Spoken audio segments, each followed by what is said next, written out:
Olá pessoal, eu sou André Barbieri, sou aqui do podcast internacional do Ideias de Esquerda.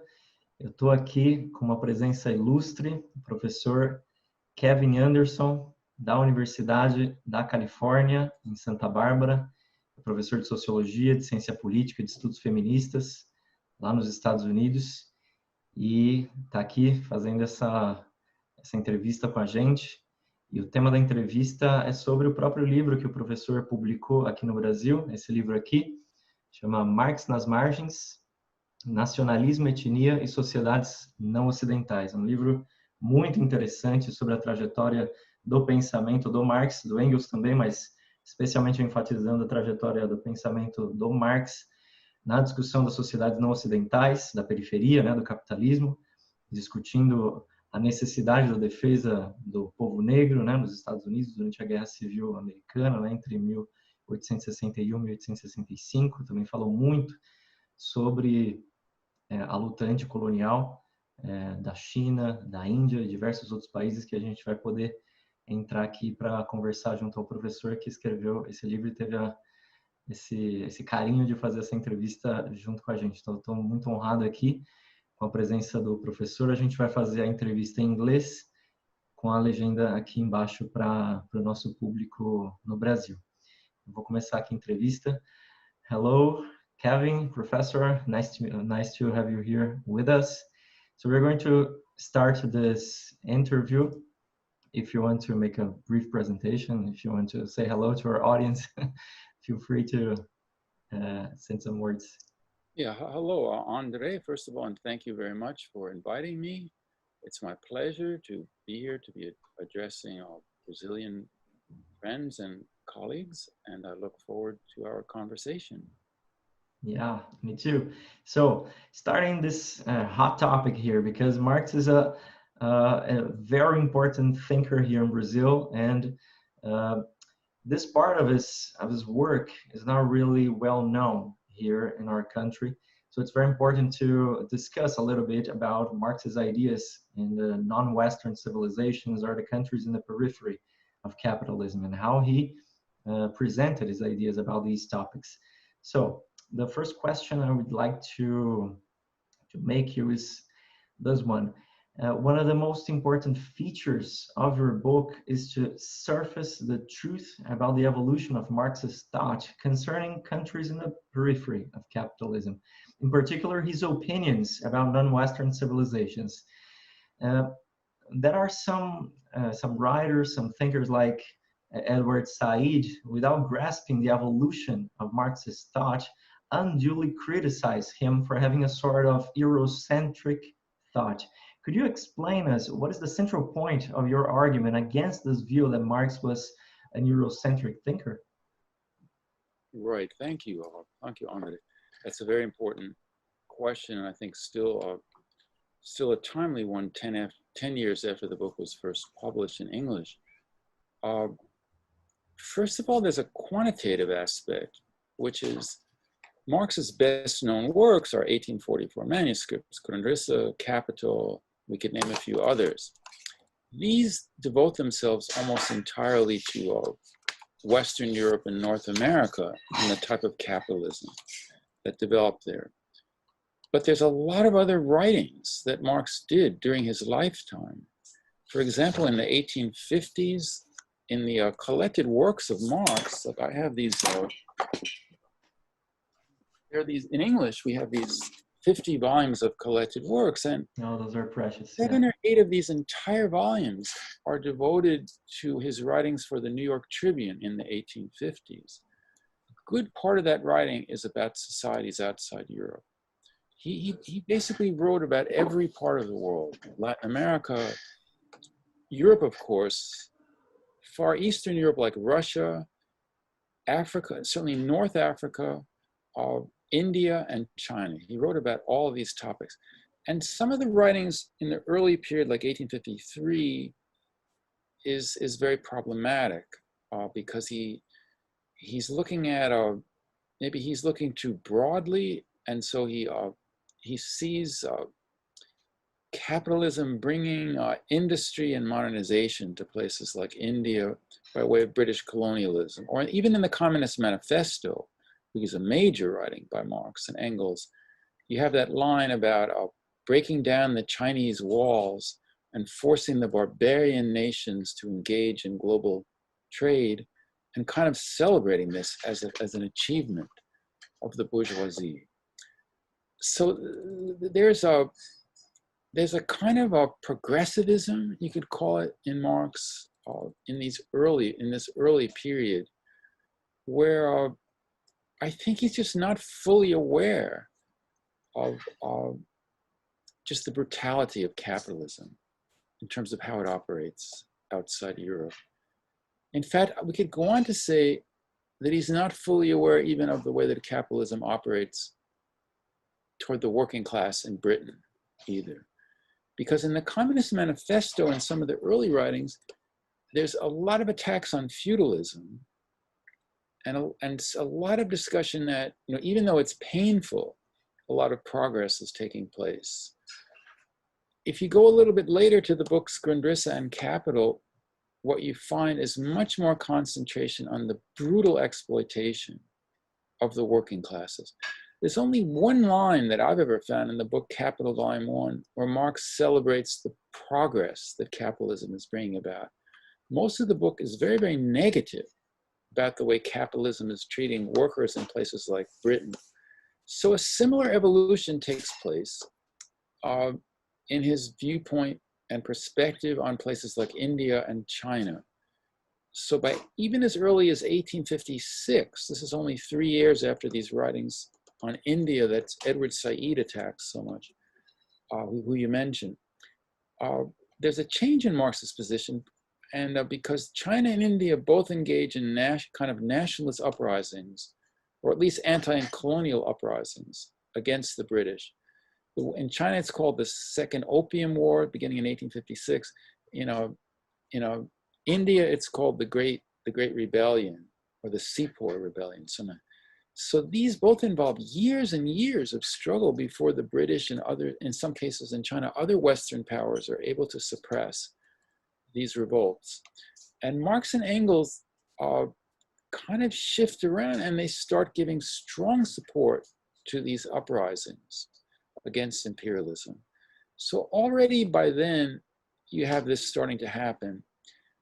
Now, they don't endorse the political project of either of these rebellions, because the political project, to the extent that there is a political project, these are spontaneous uprisings. Political project is nostalgia for the past, for the pre-colonial politics. So of course, Marx and Engels as socialists can endorse that. But nonetheless, they support these uprisings and they regard them as justified. And if in 1848, in the manifesto, they called the Chinese barbarians, now they're calling the British barbarians. The language of barbarism is more directed against the British. So that's the shift that starts to happen in their writings. And in terms of critique of political economy, you can see it in a broader sense in the Grundrisse, because the Grundrisse of 1857-58, it includes for the first time a chapter on pre-capitalist modes of production, a very long chapter. And what he does there is he basically says that societies like ancient Rome and Greece have a different social structure than societies like India. So he gives us two examples of India and Rome, and he talks about that at some length. And he concludes that the whole structure of property relations in the villages in India versus the villages in Rome, these are both agrarian civilizations, that they're quite different from each other. And so he doesn't really elaborate on what that means for the future, because he's talking more in terms of the past. But one thing it does is it gets rid of what's sometimes called the teleological framework in Marx. This is not something Said attacks Marx for, but other people of a similar persuasion sometimes do. That it's mentioned first in the German ideology. There's various modes of production: primitive, ancient slave-based, peasant or serf-based feudalism, and then bourgeois or capitalist society with free wage labor, formerly free wage labor, and then socialism. And so there are some Marxists who even to this day try to fit pre-colonial China or India into this framework, but they weren't feudal. They had very centralized states as far as the technology of the time permitted. So they weren't feudal in the Western European sense at all. So this kind of thing that you have to go through feudalism and then capitalism and then finally socialism, he starts to break, he creates the tools that allows him to break away from that as a political model later on in the Grundrisse, because past history becomes more multilinear, if we can use that expression, that Asian societies are, it just has a different set of developments in that part of the world, and maybe in many other parts of the world as well, because he kind of talks about the Incas as well in some of that. So these societies cannot be measured by the stages that European civilization or Western European civilization was going through, from the Roman Empire up to capitalism. Yeah. So I remember it's a very interesting thing, this evolution of Marxist thought, because in your book, and I saw some letters from Marx to Engels that he says India is our best ally in a revolution in Europe. So this and other letters that he says criticizing the brutality of British colonialism in China. So really saying, really enthusiastic about the possible uprising or revolution even in China that would be the starting point for the revolution in Europe. So all these writings in the 1850s, this evolution of Marxist thought is very important, because here in lots of places, right? But we have some authors like Carlos Moore that say that Marx is a white supremacist. It's not serious. It's just not serious. I used to live in Chicago. Because it's a total, it's a form of ignorance of Marx's later writings in the 1850s that absolutely takes no regard about these important writings. So, and everything Marx wrote in the end of after that, the 1850s, 1860s, he really weighted in these support for the colonial people. So I think it's very, very interesting, as you said, and you put this in your book, helps us to illuminate this kind of thought, no? Yeah, so I mean, that particular author, he has this pamphlet in English where Marx and Engels white racists with a question mark, but it's not really even a question mark. Yeah. What he does is he quotes very selectively. He even quotes this passage that is racist, that says slavery brings progress. He quotes that, and Marx did write that. He did write that in the Poverty of Philosophy. But the problem with quoting that is Marx is summarizing Pierre-Joseph Proudhon, and then a couple sentences later, he starts attacking this position. So he doesn't agree with that position, but there's actually a place. Yeah. So people actually even feel free to, just quote, and sometimes probably even make up quotes from Marx. Yeah. But the problem is, see, it came from the Marxist camp as well, a kind of class reductionism that thought that race was unimportant. And again, this progressivism. If it's true that society goes through these stages, so then slavery could be considered progressive at a certain stage. But you never see Marx actually saying that. Yeah. So this takes us to the next question, because as you point out, the young Marx had already theorized that industrial capitalism was founded not only on the exploitation of wage-earning working class, but also on the existence of slave labor by Black people. In the 1860s, the American Civil War actually represented an important stage of his thought, in which Marx connects class, race, and nationality. And he does this not only in the historical political works, but also in Grundrisse, in book 1 of Capital, as you mentioned in the book. Can we claim that Marx didn't dissociate the problems of class and race in a theory of emancipation? in these times of Black Lives Matter, this is very important for us, right? Yeah.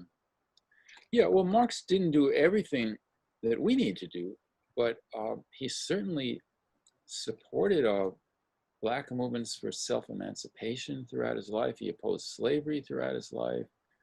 He, the first international, the International Workingmen's Association, which he helped to found in 1864, I mean, the real basis for it, the most important basis for it was European workers and socialists getting together to support the North during the Civil War against the South, because several of the governments, like mainly England, but also Bonapartist France, were contemplating intervention in North America to take advantage of the Civil War. And they both were leaning toward the South rather than the North for various reasons. And the working classes of Britain and Europe strongly opposed that.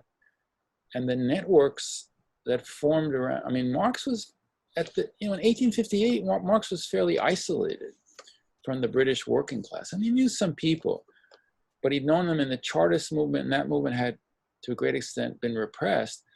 So by 1861, you find all these like large meetings taking place in Britain, because the workers are coming out and opposing the suggestions of the government that maybe they should intervene on the side of the South in the war. This becomes a very large movement.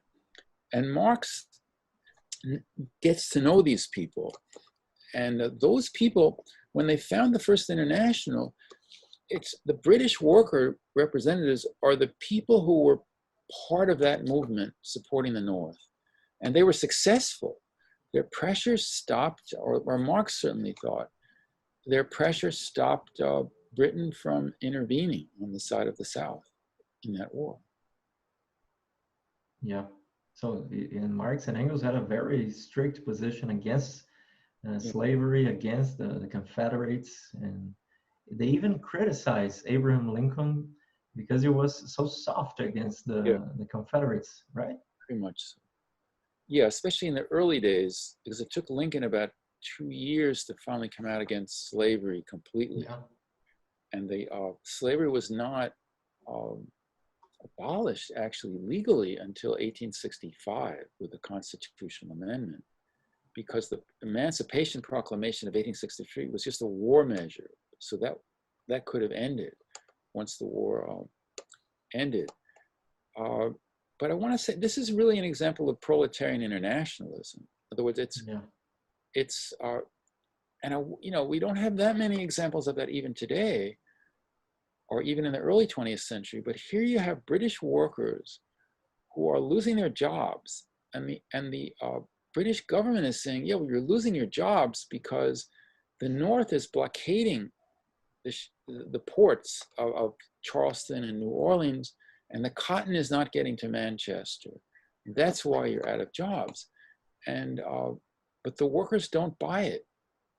They don't buy into it.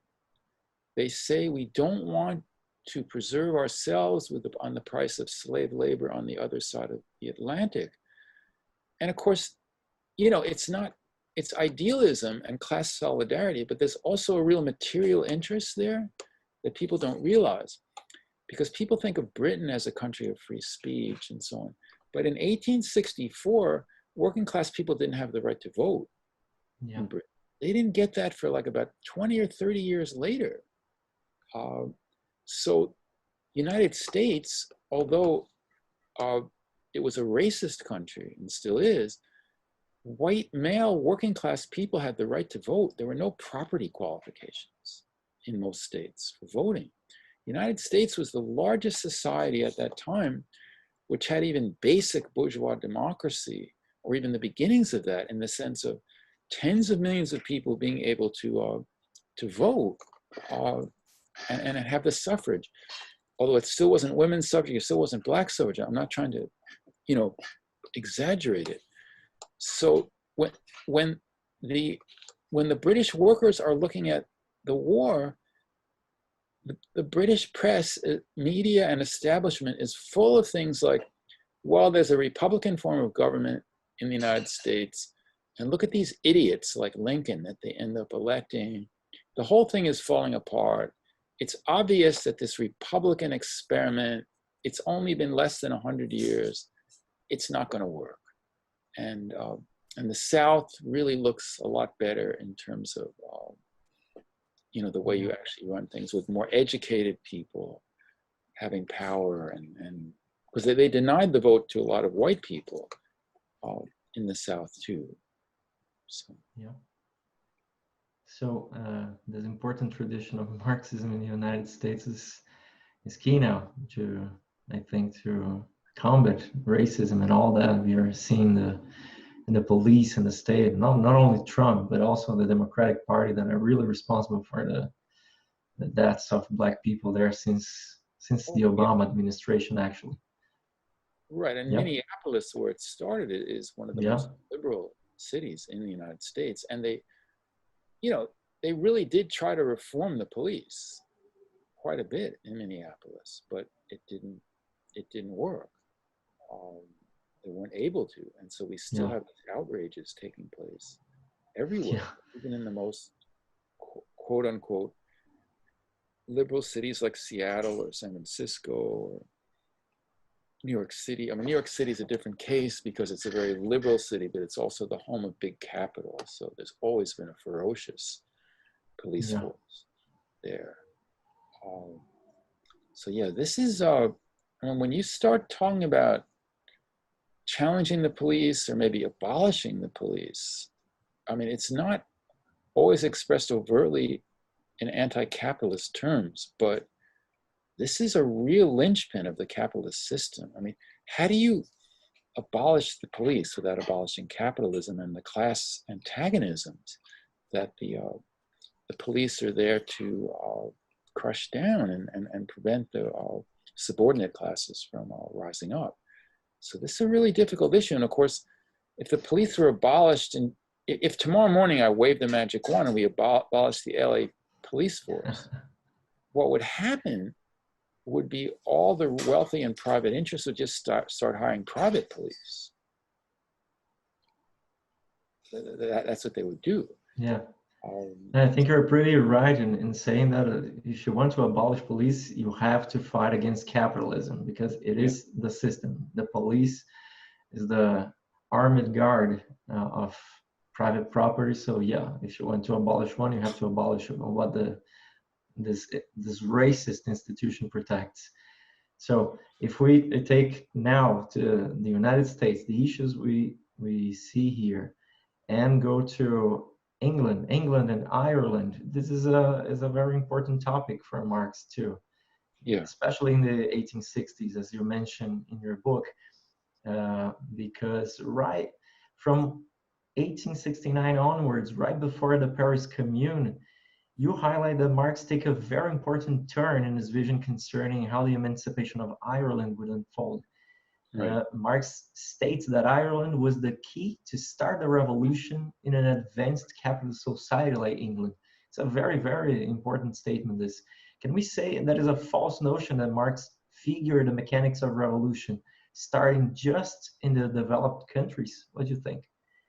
Yeah, I mean, Marx is, what happens after Marx's death with people like Karl Kautsky and so forth is you get these formulaic kind of expressions, then become orthodox Marxism. And of course, the best thinkers from that era, like Lenin or Trotsky or Rosa Luxemburg, even though they're still operating within those categories to some extent, they're able to see beyond that.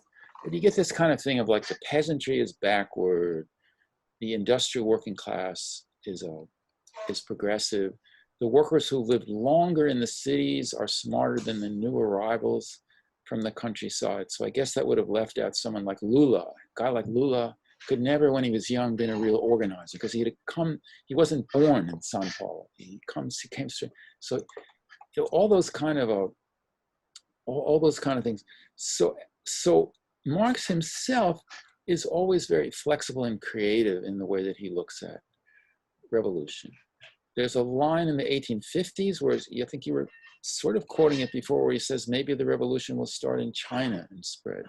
He's talking about the Taiping Rebellion. In 1863, when the insurrection breaks out in Poland, he says, well, maybe it'll flow from Poland to Western Europe. We'll have a real, he's hoping, another era like 1848 could happen again. Maybe it'll start there. Then, of course, Ireland, as we're going to talk about, that is a really important one because Ireland has it's not only a colony, but there are also the Irish workers inside Britain who occupy positions similar to black workers in the United States, which is what Marx actually says. He says that their position is similar to that of the black workers in the US, and the white workers, he calls them actually the white, puts it in quotes, British, don't have enough sympathy and understanding for them.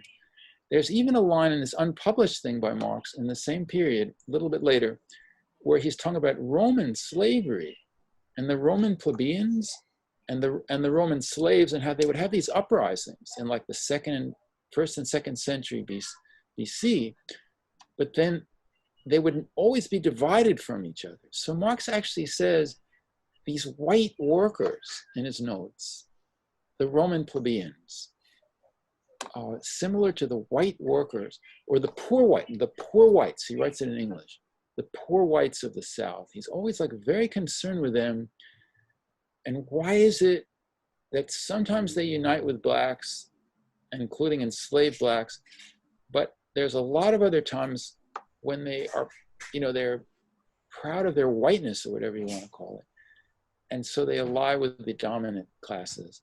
And the British workers, the English workers inside Britain, he says that they do that too much of the time. They look down on the Irish. They're also proud of the fact that Britain is the center of a world empire. And therefore, he basically says they're losing, their class consciousness is being undermined by these appeals to race and nationality. And so the Irish Revolution is really important because, see, the British workers have this stereotype of the Irish that they work for low, it's the typical thing that anyone says about immigrant. They work for low wages. They're meek. They don't want to join our union, so on and so forth. And so they look down on them. And even the English trade unions say, well, why do we want to get them as members? They won't be reliable members anyway. So if Ireland could actually rise up and drive out the British, and it would be the British landlord class they'd be driving out, this would really change the attitude of the British workers toward them. They said, wow, these Irish, they're able to fight back. This is interesting. We thought they were too meek toward the boss. Now they're like being very scary. Maybe we should look more into that. And if Ireland were to become independent, because what he says in 1869 and 70 is that until Ireland becomes independent, there really cannot be a fully developed class consciousness in Britain. And he says in a letter of 1870, if I can well remember that, the key to class emancipation in England is national emancipation in Ireland. This is a very important statement to support the battle against this division of British working class, right? Yeah. Yeah, I mean, the Irish case is the one where he never writes a whole essay about this, but this is where his thinking is most developed in terms of this interrelationship of a periphery and center, of ethnic minorities inside a capitalist country, and then the workers from the dominant ethnic groups, because both of those things operate with Britain and Ireland. So it's similar to the blacks in the United States, but it's also similar to the relationship of India to Britain. Yeah. So in this connection, let me ask you, in your book, you mentioned Trotsky's theory of an even and combined development. Yeah. What are the relations you find between multilinear developments in Marx and Trotsky's theory? Yeah. Well, of course, there's both similarities and differences. The similarities and continuities are that Trotsky realizes that as he calls it, a weak link in the chain of capitalism, could be the spot where the world revolution first breaks out. And of course, Marx and Trotsky are also similar. Neither of them believe in socialism in one country. This is a fiction invented by Stalin. Absolutely. It's never, you don't find that in any of the leading socialists. I mean, look what just happened to Greece a few years ago. Not that it was full socialism, but even an attempt at socialism, you just get crushed by global capitalism. So those are continuities. The discontinuity is, while Trotsky was able to work himself away from a lot of the orthodoxy of the Second International, he didn't fully on issues like the peasantry.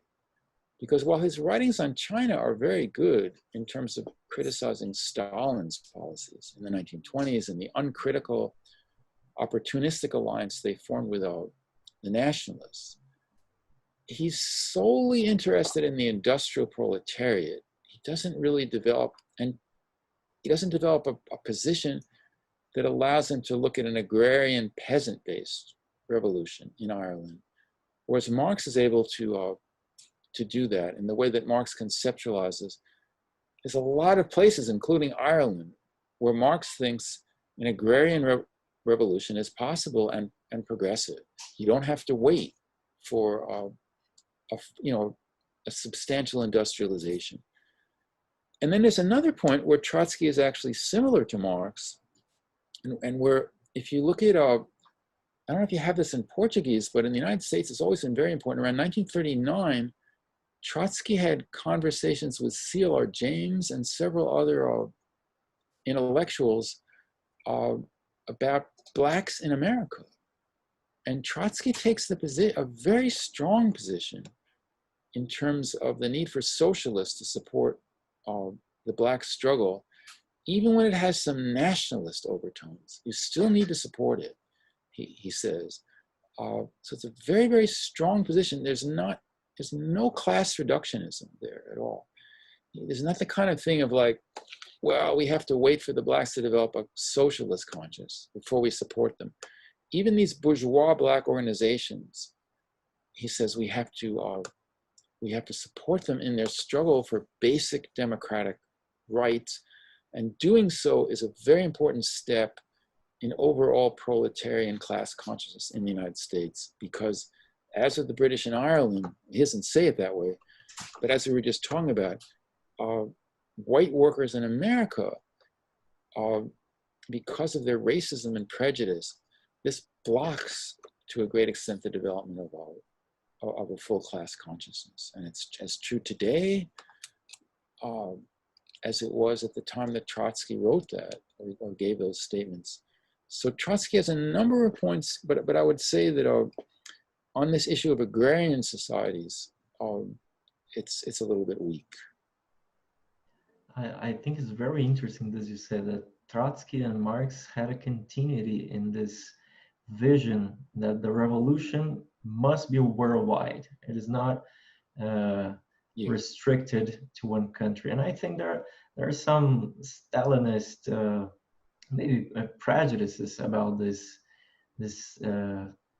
in relation of this thing that Trotsky didn't really care about or didn't really develop any theory about the peasantry, because I think that actually Trotsky emphasizes the importance of the agrarian revolution in Russia and all Eastern countries, and say that it must be combined with industrial revolution, and in order that the proletariat, the industrial working class has a big role of directing, of leading this immense struggle of the peasantry and the rural workers. So I think we must see with a little bit more depth this theory, because the theory of permanent revolution really takes into account the importance of the peasantry struggling together with the industrial working class, don't you think? Well, I mean, it's not only Trotsky who says this. I mean, you get these people like Amilcar Cabral also. See, the problem is that why does the working class in an agrarian society have to be one who lead the revolution necessarily? And here the writings of people like Frantz Fanon are also worth looking at. The Wretch of the Earth, where he talks about a peasant-based revolutionary movement. And he talks about the workers. Algeria at the time he's writing is so undeveloped industrially that the working class is a fairly privileged strata, you know, inside the cities. Now each colonial situation is different. So for example, South Africa is a society which has a large working class in mining and also production, and under, well, I mean, I would consider apartheid a continuation of colonialism. So there you do have large working class movements, and the agrarian sector is less important. But if you look at many of the African struggles, many of the struggles in India, China, Vietnam, and elsewhere, I think you find the peasants more significant than Trotsky's theory allows them to be. So that's a remnant. Frankly, what I think it is, the real caricatural position is that of Kautsky, who sees the peasants as just like backward. But Trotsky is still, and I think they all are, all the people, Luxemburg as well. Lenin overcomes it to a greater extent than Trotsky and Luxemburg. But they all have this thing about the centrality of the proletariat, the industrial proletariat in the big urban centers, that's not as subtle as Marx's theory. It's not as subtle, it's not as dialectical. And they themselves would have admitted that. I mean, maybe not, they themselves would have said, we're not as good as Marx. And I would say it too, of course. No, of course. I remember some 1930s writings about from Trotsky about India, about Indonesia, that he really takes into account the importance of the agrarian issue to make that society revolutionize, and then he makes this important assertion that the working class, the urban working class, must take into account, must help the agrarian revolution develop. So it's a very interesting debate, all this. So to turn back to Marx's writings, I would like to ask you one important question here for us in Brazil, because we have not published in Portuguese his anthropologic notebooks from 1879 to 1882. These series of appointments are almost unknown to the large public because they are mostly unpublished. So from your book, we know that Marx writes about India, Indonesia, Russia, Algeria, even Latin America. What kind of new stuff we can extract from these studies? Yeah, well, first of all, you have to realize that they're notebooks. They're not essays. It's not like they're going to like a rough draft of a book. Rough drafts, yeah. These are his notes on other authors. So there's a lot about Ireland in there also. So he looks at the internal social structure of Russia, of India, North Africa, a little bit Latin America, as you were saying, and Ireland. And also a lot at indigenous groups, like the Native American societies of North America in particular, and the Aztecs in northern Mexico. So he looks at a lot of these indigenous societies and their social structures. He's very interested in how social hierarchy begins, how the beginnings of class, not quite class structure yet, but how social classes are starting, the indications of them are starting to form. And of course, he's interested in gender relations. Now, the part of it we all know, if we're Marxists, is Engels's book, Origin of the Family, Private Property, and the State, because Engels reads some of these notebooks, and he goes and writes a book about the history of gender and family relations from the ancient times up through his own time. And he concludes throughout that there was this earlier period when life was more collectivist, was more egalitarian between men and women, and that this is some kind of basis out of which we can think about communism, in the future. Engels' model is a little bit simplistic compared to Marx, so it's good to look at Marx's notebooks, which are more subtle, more dialectical. And also, what Engels didn't realize or didn't concentrate on was they're just as much about colonialism as they are about gender, really both aspects. Engels focused on the topic of gender and family relations. So yeah, it's a wide range of material. We don't know what Marx is going to do with it, but it's really interesting because he had finished volume 1 of Capital. He kept working on that through 1875, 8 years before his death. He's still working on volume 1 because it was a French edition that he kept amending and revising. Volumes 2 and 3 of Capital, as we know them, were written about 1864 and 65. He never returned to them very much, a little bit tinkering with volume 2 in the 1870s. So Engels and a lot of other people thought, well, he must be finishing up the rest of Capital. But instead, at the end of his life, he's doing a lot of other things. And one of the things, I mean, it's not just that he's writing on these society. There's other notebooks that he has on chemistry and natural science, and there's notebooks on European history. So he's doing a lot of different things. But these particular ones I'm mentioning are very interesting. So Engels is like shocked and dismayed when Marx dies, and he goes and he looks at what Marx was writing, and he's like upset. He said, why didn't he finish Capital? Why is he working on it? So you can kind of see the Eurocentrism of Engels, that why is he working on this unimportant stuff like India instead of finishing up Capital? And then when the Russians in the 1920s, the Second International never published the collected works of Marx. It only starts in Russia in the 1920s. So the first report by this guy, David Ryazanov, he's the one who establishes what we call the collected works of Marx, the structure of it and everything. He reports, well, there are like these notebooks and so on at the end of his life. Some of them are interesting, but basically this shows Marx's mental deterioration in his last years. He wasn't able to do serious work like the critique of political economy.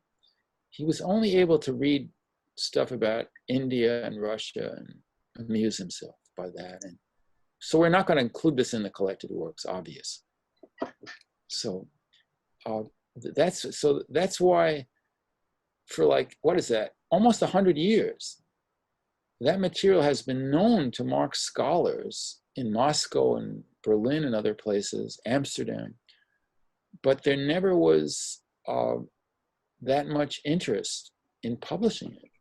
So that's where we are today. And it's a period in his life when, in the 1850s and the late period, these are the two periods when he turns away from Europe quite a bit in terms of what he's researching. And it's something that's really interesting to look at. And of course, we do know one thing that comes out of it, which is the letter to Vera Zasulich and the preface to the Russian edition of the Communist Manifesto of 1881 and 1882, two of the very last things that he ever writes, where he talks about, I mean, I can tell you what I think about that, but maybe I'm going on too long. No, you can go on, no problem. Because there's kind of a political conclusion to it. And the most succinct form of it is, and I think it's the best one to look at if you're the kind of person that says, well, maybe Marx was only thinking about these things, but it's just notebooks. Did he really, how can we know what he was really thinking? These are just his notes. So look at the 1882 preface to the Communist Manifesto. This is the last published writing of Marx. And of course, it's signed by Engels as well. So it's Marx's last published writing. It's written in German, translated into Russian, because it's for a Russian edition of the manifesto. And then it's pretty quickly published in German too. So what does it say? It says, well, in the Communist Manifesto, there's two countries that we left out. One was Russia. So he starts talking about the revolutionary movement in Russia and how the populists have attacked, they're attacking the government through terrorist tactics, and they have to have a big police guard of all the government ministers and so on. Ha ha ha. And then he says, and we have to look at America. Talks about what we now call monopoly capitalism is starting to coalesce in America. But then he turns back to Russia and he says, well, there's something else happening in Russia, which is that the Russian villages are starting to become impacted by capitalist social relations. And the Russian village has a different social structure than the Western European village under feudalism, in that the Russian village had collective communistic property relations. So he calls it this communist. He actually uses the word communism. These communist relations, and he says that if the Russians can defend their communist relations in the village against the encroachments of capitalism, if this can become widespread, that this could become the starting point for a wider European revolution that could link up with the Western European proletarian. So again, as in Ireland, the revolution starts not in Paris or London, it starts in the village of Russia. And that could be the spark. Of course, Marx is not a socialism in one country person. So he doesn't think that Russia on its own is going to be able to develop a viable socialist society. But it could be the spark and an important part of the larger movement against the capitalist system if it links up with the proletarian movement in the West. So we have three examples now. We have the Civil War, where the movement of slaves, the rebellions of slaves, is really a big part of the Civil War. These enslaved people, who are Black people, link up with the aspirations of the British workers inside Britain who support them. Secondly, we have Ireland, where there's the potential of the British workers supporting or learning from this national movement inside Ireland. And the two would link up, this agrarian-based movement and then the proletarian movement in England, and also the whole issue of the Irish minority inside the British working class. Now we have a third one, which is the world, or at least European North American revolution could start in the villages of Russia, where people are trying to defend some of the remnants they have of a primitive communism. That it could, but that could engulf Russia, and then if it could link up with the socialist movement in the West, it could actually win out. But the spark could happen in Russia. Yeah, and if we want to very, very interesting. we can say, oh, sorry. No, that was very interesting. Make the link again. Marx is taking a society that is underdeveloped in the capitalist point of view to be the starting point of the revolution in all of Europe. So it's a very interesting thing too. He did, as you said, in Ireland, and sometimes he mentioned it about China too, and now talking about Russia. So to conclude, I would like to make you another question. In the end of Marx at the Margins, you show how the theory of social change in Marx is actually the combination of class struggle, race, and nationality. In what way can we connect this perspective? For example, today, when we have Black Lives Matter in the United States, we have COVID-19 worldwide, and this capitalist economic crisis we live in. Yeah. Well, I mean, COVID is a very good example to start with, because on the one hand, the virus is completely neutral, global. It hits everyone. It doesn't notice race or class or nationality. It just goes wherever it can. It's completely impersonal. And capital is the same way. Capital is not a thing, but it's a social relation. It penetrates tries to develop itself. There's even some people who compare it to a virus or a parasite. Yeah. One of my students wrote a dissertation about that recently. So Sean Van Valkenburg, let's mention his name. So you have that, but on the other hand, that's at a high level of abstraction. But when you get down to, so Marx can write about the class struggle. In the Communist Manifesto, he and Engels can write that everything is polarizing into two classes, bourgeoisie and proletariat, and all the other classes are disappearing. Aristocracy, petty bourgeoisie, peasantry, they're all disappearing. So, but this is like a very abstract model. This is a tendency. This is like the tendency of the rate of profit to fall. It's a very long-term tendency. But when you describe a particular society, a particular country, you have to become concrete. You have to have the dialectics of the concrete. So when you look at even, because in a way, certainly for Capital Volume 1, Britain was the most pure capitalist country, right? I mean, all the examples are from there. But Britain is not a pure capitalist country because its class structure, first of all, they have an aristocracy. They don't just have a manufacturing class. And that aristocracy owned land in Ireland. And then they also have a working class that's segmented and divided because of this Irish subproletariat. So you start to actually look concretely at the British working class. You can't just talk about capital and labor.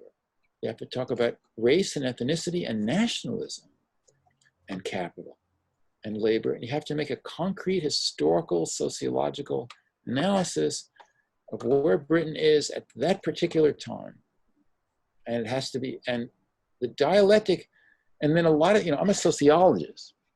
So sociologists are really great.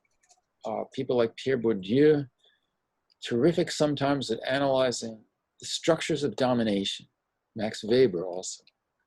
But sociology is very weak as a field in looking at the subjective side, looking at what the forces of opposition and revolution are.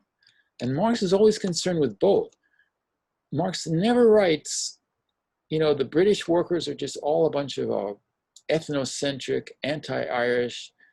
They'll never have a revolution because of this. He never, even the poor whites of the South, even after they supported the Civil War, they supported the Confederacy and the slave owners during the Civil War, he still never gives up on them. Because all social classes go through different periods of retrogression and heightened consciousness. And so, because you always have to look at that possibility that really big social changes could break up those prejudices and those structures that keep capital in place and keep alienated and false forms of class consciousness in place. There's always the possibility of them breaking. I mean, in America, we talk a lot about the white working class as part of the base of Trump, but it's not monolithic. Those people are not monolithic. It's not like they're forever going to, they always have been and always will be that way. And so what we have now with Black Lives Matter, as you were mentioning, we have this very large movement that involves young Black people. It involves a lot of young white people and a lot of young people, we call them Latinx or Latino, people of a Latin American heritage, mainly the largest group of them are Mexican Americans by origin, although born here in a lot of cases. Now, this is happening after the Sanders campaign, where a lot of people were mobilized around class issues. And now we have this racial grievance in terms of the racism of the American system that's in the forefront. And so it's just very interesting to see how all this is interacting in the present moment. And they say that more people have participated in this movement, numerically, than any movement in the history of this country. And so and one thing that's really interesting too is the old black leadership, this guy John Lewis died the other day, a very important leader of the civil rights movement. Also, a lot of the older black leaders are based in the black church. Black churches, a lot of them are ministers and reverends. The Black Lives Matter has very little to do with either of those groups. The two of the founders of it are lesbian black women. So this movement, even from when it was founded 4 or 5 years ago, it never had that much to do with the church-based part of the black movement. So it's a little different. It's a new sensibility, a new consciousness, and it's really shaking up things in a way we haven't seen really since the 1960s in this country. And I think we can thank Donald Trump for helping bring it into it. I mean, he's very dangerous and he can do a lot of damage. I mean, even if he's not reelected, he's still in power until January. And he's already been sending federal police into Portland, Oregon, and without any, I mean, you'd think we're in Brazil. I mean, they have these police guards that have no names on them. They just take people, put a thing over their head, you know, and arrest them. And they say, well, no, we're not going to answer any questions about why we're arresting you, you know. So this is, you know, it just shows that the world, it's really a global world, and the US can't, for decades, support these kind of regimes all over the world and then not have it come back into our own country. And so Trump is, you know, he's what he is. He's a demagogic, dictatorial leader with aspirations to have a military coup or something like that. Yeah, and as you said, you have there in the United States a very racist, aggressively racist bipartisan regime. The Republican Party, the Democratic Party, they show that they're both responsible for this. So yeah, Trump is the lowest thing we can imagine as a human being. And if we take into account all these ideas we discuss here, I really appreciated this conversation, because taking up Marxist ideas in all these writings, we can imagine that all this shows that in the US we must have too a Marxist movement, a socialist movement that is necessarily independent even from the Democratic Party. Biden, Obama, even Sanders. We must have a new working class movement that allows us to think revolution again in the US. So I really appreciate this conversation with Professor Kevin. I thank you very much for your time. We are getting here at the end of our interview. If you want to say some last words to your audience. Sure. I really appreciated the conversation. I have to say that Brazil is a place where there's a lot more knowledge of Marxism than the United States. There's a lot more people that are literate in Marxism. That's why I'm so happy that my book is published in Portuguese in Brazil, because I think it'll find a lot of readers who really understand the issues that I'm talking about there. I also, if you want to mention it, I write for something called imhojournal.org.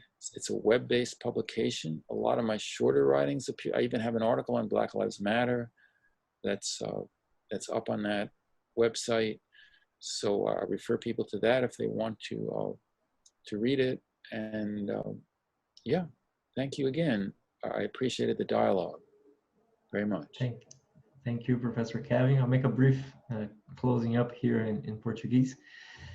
Obrigado, pessoal, por ter acompanhado essa entrevista nossa aqui com o professor Kevin Anderson, lá da Universidade da Califórnia, em Santa Bárbara. A gente agradece muito a presença do professor aqui para discutir essas várias ideias, né, sobre o marxismo, o que o Marx realmente escreveu, a forma como ele defendeu a questão negra, os povos coloniais contra a opressão estrangeira, especialmente europeia, mas também aí especificamente falando da Inglaterra, onde Marx viveu durante muito tempo no exílio.